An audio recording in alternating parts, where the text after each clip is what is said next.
ও বাবা কি শান্তি। আমার 3 দিন পরে পায়খানাটা করে এসে পেটটা খালি হয়েছে আর শরীরটা সুস্থ লাগছে ঝরঝরে। খুব শান্তি হয়েছে বাবা। একটু বসে মঞ্চে একটু জিরোই। ও কাকিমা কোথায় গেলে? পায়খানা করে আমার পায়খানায় টাকা না দিয়ে চলে গেলে। ও কাকিমা কি হয়েছে কি? তুমি এখানে বসে আছো? হ্যাঁ আমার পায়খানা করলে টাকাটা দাও।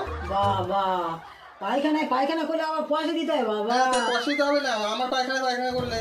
কি দিনকাল পড়েছে রে বাবা। দুদিন পেট হয়েছে আমার হালকা, এই পেট হয়েছে খালি, আমি কোন ছাড়া ধারি। হ্যাঁ তোর পয়সা তো দেওয়া দরকার।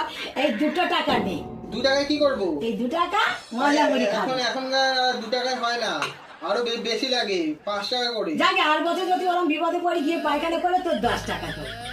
আর বছর কবে আসবে যে আমি অপেক্ষা করে থাকবো? না আসলে কি এখনই বলতো, দিয়ে যাও, ওসব হবে না। এই 2 টাকায় মজা করে খাবো। যাও আমার ঘরে যা। ও কাকিমা হ্যাঁ। তুমি